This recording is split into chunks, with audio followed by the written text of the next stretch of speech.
오늘 주신 하나님의 말씀은 에스겔 19장 1절에서 14절까지의 말씀입니다.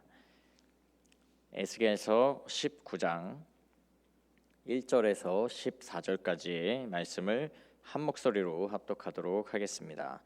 너는 이스라엘 고관들을 위하여 애가를 지어 부르라. 내 어머니는 무엇이냐? 암사자라. 그가 사자들 가운데에 엎드려 젊은 사자 중에서 그 새끼를 기르는데 그 새끼 하나를 키우매 젊은 사자가 되어 먹이 물어뜯기를 배워 사람을 삼키매 이방이 듣고 함정으로 그를 잡아 갈고리로 깨어 끌고 애굽 땅으로 간지라. 암사자가 기다리다가 소망이 끊어진 줄을 알고 그 새끼 하나를 또 골라 젊은 사자로 키웠더니 젊은 사자가 되매 여러 사자 가운데에 왕래하며 먹이 물어뜯기를 배워 사람을 삼키며 그의 궁궐들을 헐고 성읍들을 부수니 그 우는 소리로 말미암아 땅과 그 안에 가득한 것이 황폐한지라. 이방이 포위하고 있는 지방에서 그를 치러 와서 그의 위에 그물을 치고 함정을 잡아 우리에 넣고 갈고리를 깨어 끌고 바벨론 왕에게 이르렀나니 그를 옥에 가두어 그 소리가 다시 이스라엘 산에 들리지 아니하게 하려 함이라.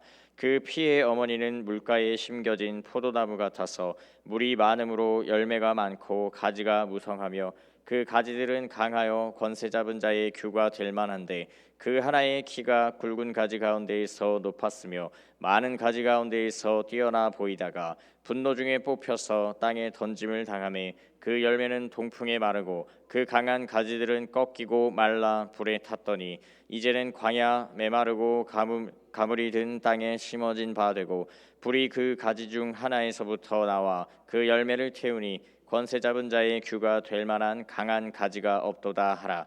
이것이 애가라. 후에도 애가가 되리라. 아멘.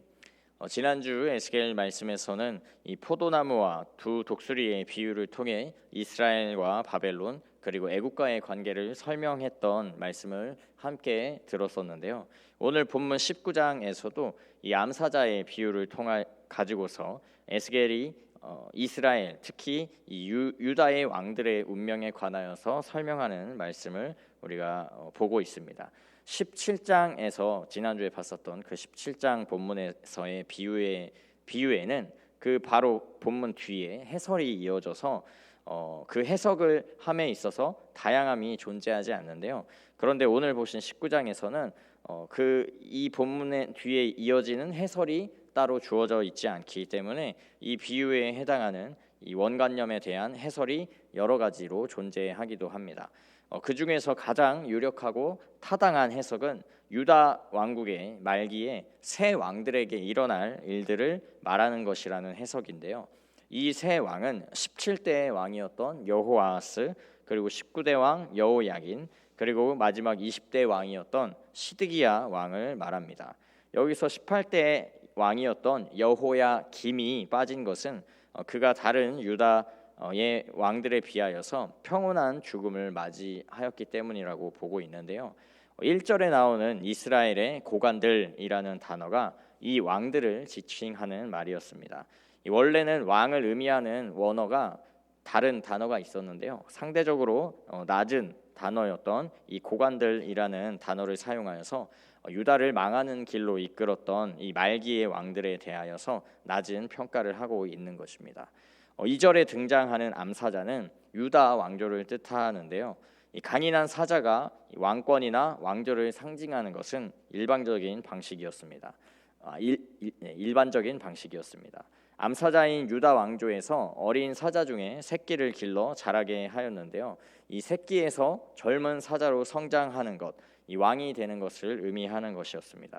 그런데 3절에 보시면 이 자라난 젊은 사자가 하는 것이 다른 어떤 동물을 잡아먹는 것이 아니라 사람을 집어삼키게 된다고 말씀을 하고 있는데요.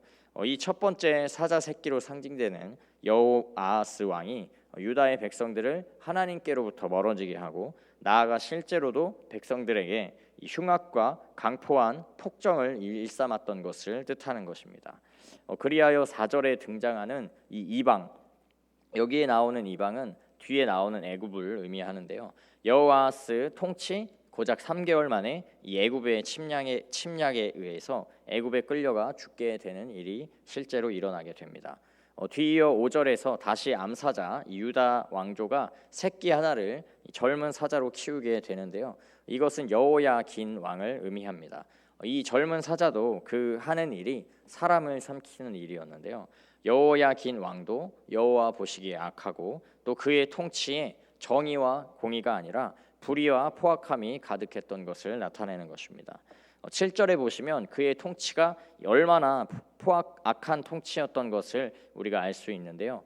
궁궐들을 헐고 성읍들을 부순다라는 표현으로 그의 통치의 그 결과가 풍요와 부요함, 또 백성들의 번영과 회복이 아니라 파괴와 황폐함만이 가득했던 것을 보여주고 있습니다.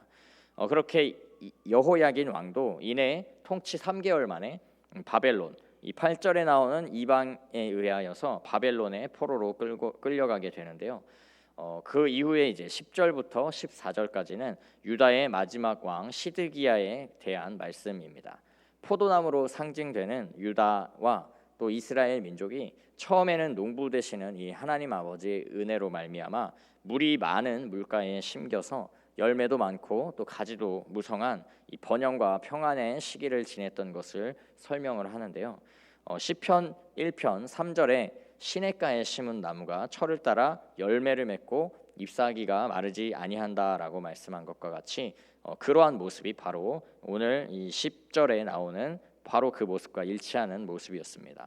복이 있는 사람, 여호와의 율법을 즐거워하고 그의 율법을 주야로 묵상하는 그러한 이스라엘의 모습일 때는 저 번영과 평안의 시기를 누릴 수 있었던 것인데요.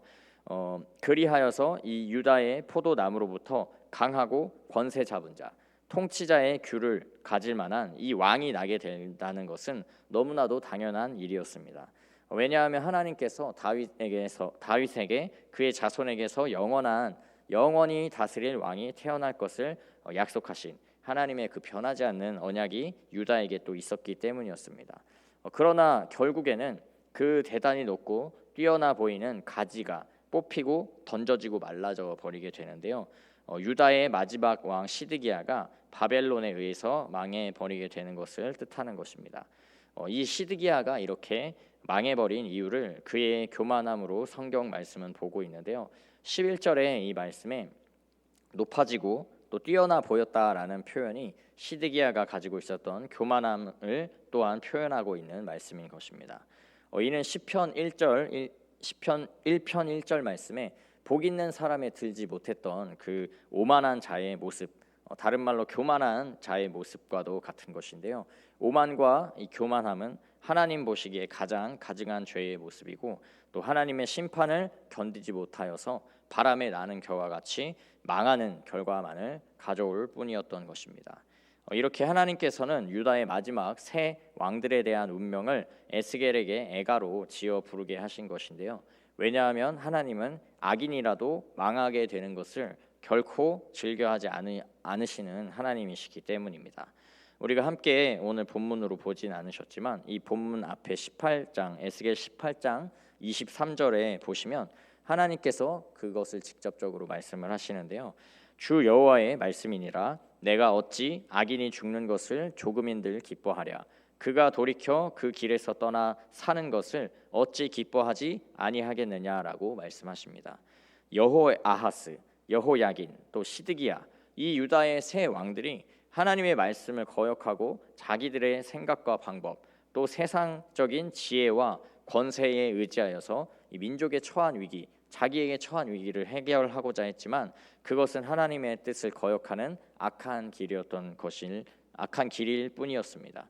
그러나 하나님께서는 이들이 그 악한 길로 그대로 걸어가서 그저 망하게 되기를 바란 것이 아니었다는 것인데요. 이들이 돌이키기를 간절히 바라신 하나님이신 것입니다. 수많은 하나님의 사람들, 하나님의 선지자들을 이들에게 보내셨고요. 에스겔을 통해서 다양한 방식으로 경고하시고 돌이키라고 말씀하신 것입니다. 그들을 향한 하나님의 슬픔이 얼마나 컸으면 이렇게 오늘 본문 말씀 통하여서 에스겔에게 애가를 지어 부르라고 하시며 그들을 향한 하나님의 슬픔을 표현하신 것입니다. 그저 그들의 망할 운명을 슬퍼할 뿐만이 아니라 그들이 이 슬픔의 노래를 듣고 제발 돌이켜 회개하기를 간절히 바라고 소망하셨던 이 하나님의 간절함이 녹아져 내려 있는 그런 노래, 그런 말씀이 오늘 본문이라는 것인데요. 다시 에스겔 18장 21절에는 하나님께서 또 이렇게 직접적으로 나타내 말씀하셨습니다. 그러나 악인이 만일 그가 행한 모든 죄에서 돌이켜 떠나 내 모든 율례를 지키고 정의와 공의를 행하면 반드시 살고 죽지 아니할 것이라 라고 말씀하셨습니다. 하나님께서는 죄를 가증히 여기시지만 죄인은 불쌍히 여기시는 하나님이십니다. 죄인을 불쌍히 여기시고 그 죄를 돌이키고 회개하는 자의 죄와 허물을 멀리 던져버리시고 기억조차 하지 않으시는 하나님이십니다.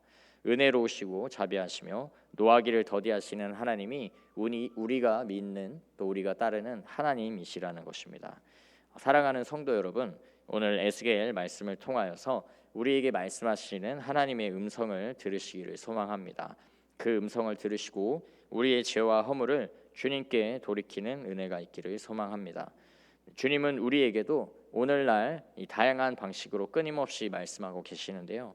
우리가 삶을 살아가는 동안에 그 하나님의 은혜를 잊어버리고 내 힘과 또 내 뜻대로 살고자 했던 그 모습들, 이 세상의 지혜와 방법을 구하였던 그 모든 모습들을 이 하나님 앞에 또 오만함과 교만하였던 우리의 마음의 중심들, 또 일상에서 정의와 공의를 따라 행하지 못하였고 또 우리의 이기심을 따라 그 강포함과 포악함 등으로 알게 모르게 켜켜이 우리 안에 쌓였던 이 죄와 허물들을 돌이키시기를 소망합니다.